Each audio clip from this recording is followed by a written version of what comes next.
Rede Escola Notícias da Educação está no ar e os destaques da edição de hoje são: o mercado e a formação do profissional de animação. A animação brasileira, ela está se posicionando muito bem no mercado internacional.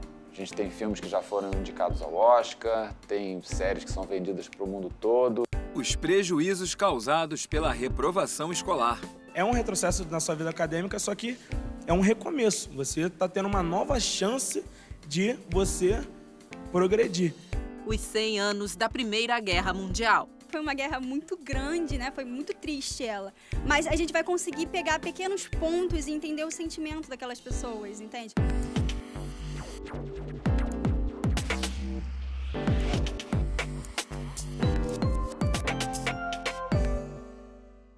A formação do animador e o mercado de animação no Brasil. 2017 é considerado o melhor ano da história do cinema brasileiro de animação, desde o período conhecido como a retomada. No ano passado, foram lançados em salas comerciais de cinema 7 longas-metragens, número recorde. Na última década, o total de séries animadas produzidas passou de 2 para 44. Os dados são da Ancine, que é a Agência Nacional de Cinema. E a animação brasileira está mesmo vivendo um ótimo momento. Em junho desse ano, a 42ª edição do Festival de Cinema de Animação de Annecy, na França, prestou uma homenagem especial ao Brasil. Esse festival é considerado um dos mais importantes do mundo do gênero. O Brasil já foi vencedor do Annecy algumas vezes. Nos anos de 2013, 2014 e 2015, o cinema brasileiro saiu vencedor. Esse ano, o Brasil ganhou 2 prêmios com os filmes Leica, Everything in Black and White, de Matheus de Paula Santos, e Garoto Transcodificado a partir de Fosfeno, de Rodrigo Faustini.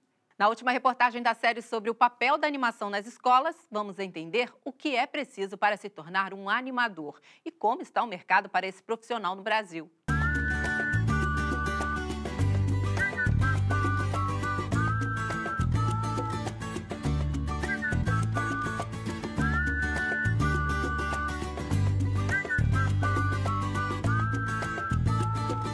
A nossa viagem pelo mundo da animação nas escolas faz hoje a sua última parada.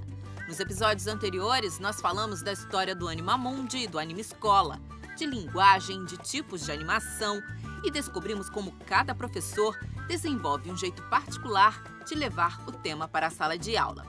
Hoje encerramos a série falando de formação e mercado da animação. A animação brasileira, ela está se posicionando muito bem no mercado internacional. A gente tem filmes que já foram indicados ao Oscar, tem séries que são vendidas para o mundo todo e o pessoal está muito interessado na criação brasileira, né? Não é só na execução de filmes, é realmente no talento e na capacidade de produzir que nós temos. A oferta de trabalho em animação aumentou muito. Eu vejo muita participação do Animamundi nisso. Gica Carvalho é animadora especializada em séries. Ela ainda estudava Belas Artes e Design quando passou a frequentar sessões de filmes e oficinas do Animamundi.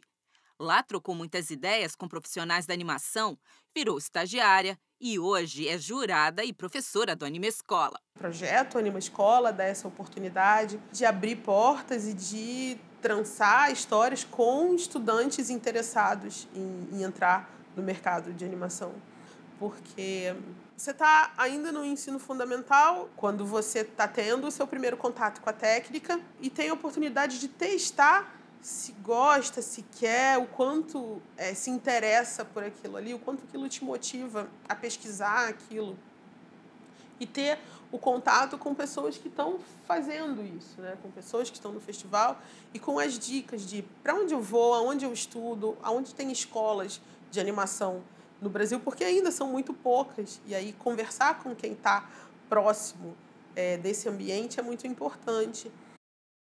Meu nome é Vitor Nunes Caetano, eu sou professor da rede municipal aqui do Rio há 22 anos. Eu lembro que eu brinquei um pouco de animação, mas de uma forma muito amadora. E aí eu fiz o curso do Anima, conheci um pouco mais da questão das técnicas e acabei desenvolvendo alguns trabalhos dentro da oficina. Eu fico me perguntando agora, né? Será que me transformei num animador? Não sei se eu me transformei num animador. Eu sei que sou um educador que que hoje curte usar esta linguagem, né? Conheci a animação há mais ou menos um ano, quando o professor Vitor foi na sala de cada um e perguntou quem queria participar do projeto. A gente fez um filme com a ajuda do professor Vitor, de animação, de uma menina que, numa tempestade, ela perdeu tudo e a única coisa que ela quis salvar foi os livros. Sozinha e ajoelhada na jangada, abraçada à mochila, ela tremia de frio e rezava de olhos bem fechados. O que espantou a todos foi que a menina escolheu salvar os livros. Eu ainda não sei se no futuro eu quero ser animadora, mas aqui na escola eu já estou aprendendo. O meu trabalho está para fazer, né, brotar em cada um deles essa possibilidade de descobrir que é capaz de fazer. Se eles poderão usar isto, né, para um futuro profissional, que seja, mas que isso possa ser muito mais uma experiência, né, de vida, né? Que isso traga assim, satisfação, né, descobertas, né? Saber que eu sou capaz de fazer diferentes coisas, né? Posso me expressar por diferentes caminhos, né? Por diferentes vias. É fazê-lo acreditar que essas possibilidades estão ali, latentes, né? Que eles podem usar isso para um contexto bacana, né?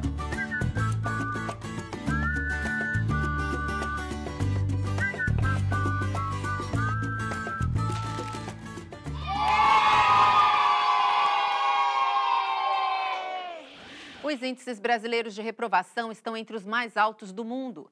Entre os países latino-americanos que participaram do Programa Internacional de Avaliação de Alunos, o PISA 2015, apenas a Colômbia possui uma taxa de repetência escolar superior à do Brasil. Entre os jovens brasileiros de 15 anos, 36% afirmaram ter repetido uma série ao menos uma vez. A reprovação é uma prática comum entre os países com baixo desempenho do PISA e está intimamente associada a níveis elevados de desigualdade social na escola. É o que revelou a Organização para a Cooperação e Desenvolvimento Econômico, a OCDE. Vamos ver o que pensam os especialistas sobre esse tema na reportagem de Emi Lobo.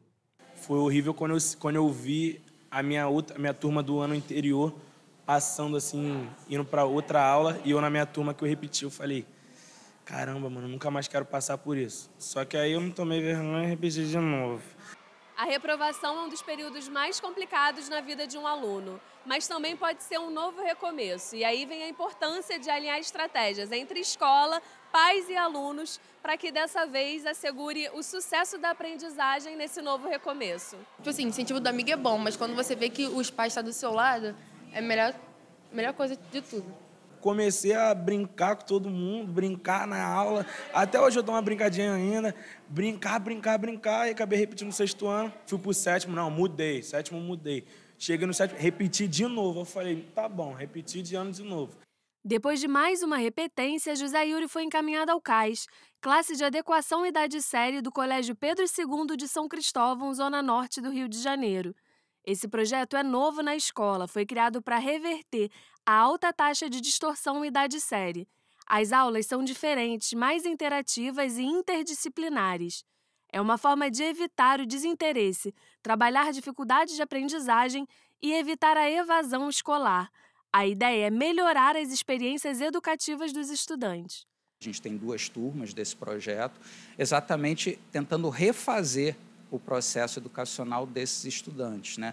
Primeiro, buscando inseri-los, de fato, na escola. Ele vir diariamente à escola não quer dizer que ele está inserido, né? Ele tem que participar de tudo que está acontecendo na escola, ele tem que estar feliz por estar aqui na escola, ele tem que sentir que tem a ver com o mundo dele, e, a partir disso, buscando uma nova história dentro da escola, uma história de êxito, uma história de avanço, e é isso que o projeto está conseguindo até agora. Se tornou um desafio a gente preparar as aulas, planejar atividades que motivassem esses estudantes a frequentarem a escola, que muitos deles tinham, além de problemas de aprendizagem, com notas, com provas, problemas de ausência da escola. A gente está numa sala que é do lado de outra sala que aprende de uma maneira completamente diferente, são formas completamente diferentes. A gente está passando pelo mesmo ano está aprendendo as mesmas matérias, mas eu estou aprendendo de uma forma melhor, de uma forma mais dinâmica.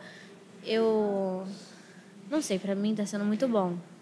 Eu acho que era isso que eu precisava, sabe?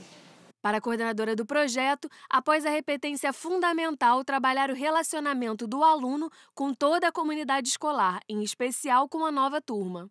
Ele chega com a autoestima abalada e, por isso, com a confiança, com a questão da aprendizagem, com a disponibilidade para a aprendizagem muito mais abalada. Então, é preciso que a gente trabalhe isso com ele o tempo todo, sem sombra de dúvida.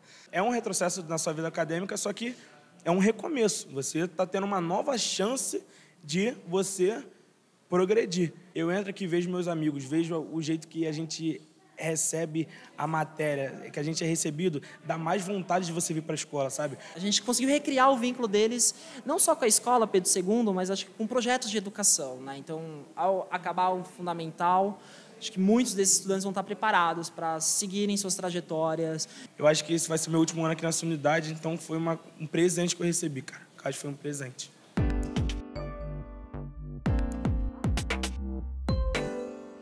Uma pesquisa recém-divulgada pelo IPEA mostra que os jovens brasileiros que terminam o ensino médio, em sua maioria, querem continuar estudando no ensino superior.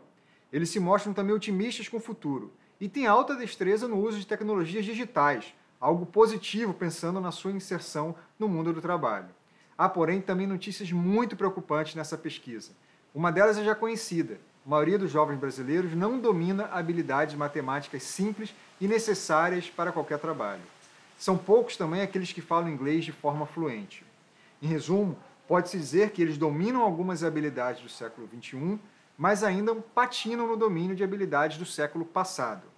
A pesquisa joga luz ainda sobre os chamados nem-nem, aqueles jovens que não estudam nem trabalham. Ao contrário do estereótipo em relação a eles, em sua maioria, não são jovens ociosos. Eles estão procurando emprego ou, especialmente no caso das mulheres, cuidando de afazeres domésticos. Precisamos urgentemente pensar em políticas públicas mais efetivas para mantê-los por mais tempo na escola, a começar pela melhoria da qualidade do ensino. Nós vamos conhecer agora alunos da Rede Municipal de Ensino aqui do Rio de Janeiro que participaram da elaboração de um livro. É isso mesmo, estudantes escritores que ao longo de um semestre praticamente pesquisaram temas como o folclore brasileiro. E neste caso, Ernesto, a turma foi desafiada a escrever sobre como o Saci, a mula sem cabeça e a sereia Iara, por exemplo, conseguiriam se virar na cidade grande. A maior lição foi valorizar as palavras. Era uma vez uma turma de estudantes e um livro sobre folclore produzido ao longo de meses de estudo. Cada aluno escreveu um texto e fez uma ilustração. O lançamento quebrou a rotina na Escola Municipal Leitão da Cunha, no Rio de Janeiro. Responsáveis estavam lá com brilho nos olhos. Parabéns, que esse livro seja o primeiro de muitos na sua vida. Hoje é um dia muito especial porque é o início, de um novo ciclo, para as crianças do ensino público. Eu acho que ela deve continuar. Que a leitura, principalmente, em si é muito importante, Então, é um futuro que a gente tem que deixar para os nossos filhos. Porque eu estou muito orgulhosa do meu filho. Esse orgulho vem por quê? Ele desenhou, escreveu, estudou. Merece nota? Nota 10, com certeza. Esse dia vai estar marcado como o dia que eles se despontaram, que eles viram quanto eles são capazes e o quanto eles podem ir longe. E olha a Rebeca, a autora do desenho escolhido para a capa do livro. Ela caprichou na dedicatória. Eu nunca imaginei que eu ia fazer um livro. Eu sou muito feliz. Essa experiência foi muito legal de escrever um livro. Esse momento de festa faz parte de um projeto que desde 2011 contempla alunos da Rede Pública Municipal do Rio, o Pequenos Grandes Escritores. O principal objetivo é despertar os estudantes para a importância da leitura e da escrita na sua formação. Ideia do Ricardo, filho de uma professora que sempre o incentivou a valorizar as palavras. Pequenos Grandes Escritores é um projeto de produção autoral de crianças em escolas particulares, que são pagos, e eu reverto parte disso que eu recebo nas escolas para escolas públicas de forma gratuita. Nossa proposta é o quê? Eles entenderem que leitura e escrita são processos que vão transformar realmente a vida deles. e produzir isso de uma forma nova e com tecnologia, mas uma tecnologia que inclui, não exclui. A literatura, a escrita, todos esses processos que vêm para a gente são importantes na nossa formação como pessoa, nossa comunidade, nosso ambiente de trabalho, tudo que a gente pode ter na nossa vida e quiser almejar é a partir desses instrumentos que são nos dados para a gente na infância. Nesses momentos que a gente consegue ver a habilidade, a capacidade, e sem querer repetir, mas repetindo o potencial de cada um dentro daquilo que eles apresentam e estão apresentando para a gente. Cada criança, como se fala, é um universo. Essa história não acaba aqui, não. O Pequenos Grandes Escritores tem um aplicativo gratuito para Android e iOS que você pode baixar para conhecer todos os livros já publicados. Vale conferir. O Coletivo da Cidade é uma organização localizada na cidade estrutural do Distrito Federal que atua prioritariamente com o atendimento de crianças e adolescentes no contraturno escolar. A instituição oferece alternativas artísticas e educativas como meio de transformação social. Pensada e construída a partir do fortalecimento de vínculos no território em que atua, a organização também se caracteriza como um importante espaço de convivência comunitária e capacitação profissional para os moradores da cidade, articulando-se em rede com outros grupos e instituições parceiras.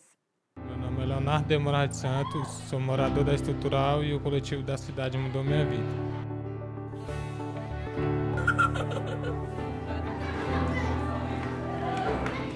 A gente está se transformando na mesma medida que a gente transforma, né? Eu acho que essa é a grande pegada, assim, de acreditar na transformação local. Quando uma história dessa funciona, é um sinal que o caminho é esse aí mesmo, né? O Coletivo da Cidade atende cerca de 200 crianças e adolescentes como Leonardo. As atividades são desenvolvidas durante o contraturno escolar na cidade estrutural, localizada a 15 quilômetros de Brasília. Eu brinco, eu como a comida e a gente vai para recreação. Entre as brincadeiras, meditação, leitura e reforço escolar, ninguém fica parado. A gente tem uma proposta metodológica, mas essa proposta ela interage com o interesse dessa criança e desse adolescente. A partir disso, a resposta deles é eles se apropriarem, eles participarem, eles se envolverem, eles serem assim muito o protagonista do processo. Além disso, o coletivo estabelece um canal de comunicação tanto com a escola quanto com a família de cada criança. São três espaços diferentes para a gente compor esse desenvolvimento da criança integral, né? Entendendo que não é só aqui no coletivo que ele aprende, não é só na escola formal e não é só na família, é a união desses três grupos, né? Desses três espaços educativos. Os frutos desse trabalho incentivaram uma parceria entre o Centro de Ensino Fundamental 2 da Estrutural e a instituição. A partir da observação de alguns estudantes da escola, a psicóloga encaminha os casos para o coletivo. Eles estão preocupados com o desenvolvimento dessa criança, na questão pedagógica mesmo, né? Ao mesmo tempo que estão preocupados com o desenvolvimento do ser humano, da pessoa no todo, né? E a escola é a mesma coisa. Então, procurar conhecer um pouquinho mais, procurar acolher mais as instituições, indicação de criança que realmente está em risco, porque ela pode fazer um resgate que talvez a escola sozinha não consegue. O significado disso tem a ver com ter muita certeza quando isso acontece que outro projeto de sociedade é possível, sabe? Que outro projeto de mundo é possível. Que coletividade constrói caminhos, que não são os mais fáceis, que não são os mais rápidos, mas são caminhos com sentido.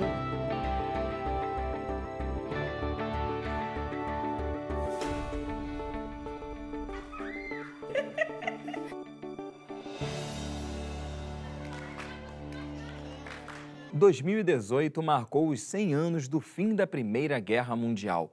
Uma das causas que culminaram na Primeira Guerra foi o descontentamento de alguns países com relação à partilha dos continentes africano e asiático no fim do século XIX.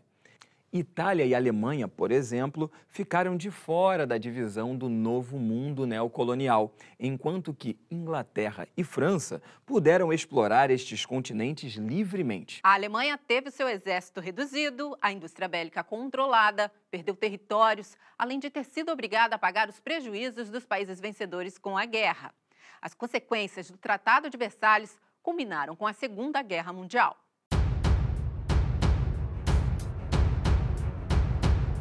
28 de julho de 1914, o Império Austro-Húngaro, com apoio da Alemanha, declarou guerra contra a Sérvia e seus aliados Rússia, França e Inglaterra. O estopim foi o assassinato do herdeiro do trono austro-húngaro Franz Ferdinand e sua esposa, pelo jovem separatista Gavrilo Príncipe. Era o início de um conflito devastador, a Primeira Guerra Mundial.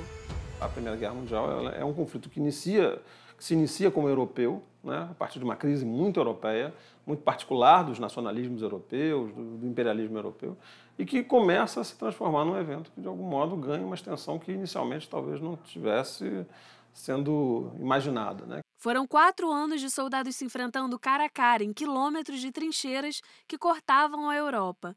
De um lado, a Tríplice Aliança, formada pela Itália, Império Austro-Húngaro e Império Alemão. Do outro, a Tríplice Entente, que tinha a Inglaterra, França e Império Russo. Outro fato importante foi a entrada dos Estados Unidos na guerra e a ligação com o crescimento da indústria bélica. Eram mais de 60 milhões de combatentes e, por causa da guerra, 9 milhões de civis e militares morreram e cerca de 20 milhões de pessoas ficaram feridas. O uso da tecnologia, as várias formas de tecnologia, quer dizer, o uso de novas armas, artilharia, submarinos, aviões, bombardeios, enfim, situações que não eram comuns em outros conflitos. Agora, ou nesse momento, se transformaram em situações muito mais cotidianas e, claro, serão aprofundadas no conflito seguinte, em 1939. A guerra terminou em novembro de 1918 com a rendição da Alemanha, que sofreu duras sanções com o Tratado de Versalhes. Os desdobramentos do fim da Primeira Guerra trouxeram importantes consequências históricas e que mudariam o mundo. O fim dos impérios austro-húngaro, alemão e o turco, a Revolução Russa de 1917 e, nos anos 30, a ascensão de Hitler e do nazismo. Para chamar a atenção dos alunos para a importância dessa guerra e suas consequências na geopolítica mundial, a professora Cláudia cria paralelos com a realidade vivida hoje por seus estudantes. Com os recursos que a escola pública nos oferece, eu tento trazer para eles, esses registros, principalmente registros imagéticos, porque quando está muito distante do aluno, é mais complicado de formar o que era na cabeça, o que era aquele período. Eu acho que é muito importante para a gente saber como foi constituído o passado, como surgiu a divisão dos territórios, até para a gente ter uma noção do que acontece hoje em dia. Tem muitas fotos, mapas, vídeos, e a Primeira Guerra ela tem muito isso, relatos de soldados, de ex-combatentes, da trincheira. You see, when you jumped in here, you were my enemy, and I was afraid of you. But you're just a man like me, and I killed you. Foi uma guerra muito grande, foi muito triste ela. Mas a gente vai conseguir pegar pequenos pontos e entender o sentimento daquelas pessoas, entende? Quando você perde um parente seu, um amigo seu por uma bala perdida, a sensação de um colega que te vigia e ver o próprio amigo levando um tiro caído e morrendo do lado dele e não poder fazer nada. Então, se você consegue assim ter as sensações do que eles tiveram numa porcentagem mínima. E assim encerramos esta edição da Rede Escola de hoje. E se você quiser ver ou rever nossos programas, se ligue na programação da TV Escola ou no site tvescola.org.br. Na TV, o nosso programa é exibido às sextas-feiras, às 19 horas, aos sábados, às 16 horas, aos domingos, ao meio-dia e às segundas-feiras, ao 12:30. O horário que vale é o de Brasília. E quem vive no Rio de Janeiro, Grande Rio ou Niterói pode ver a Rede Escola na Multirio, canal 26 da NET, às terças-feiras, às 20 horas. A gente fica por aqui. Até a próxima. Tchau, gente!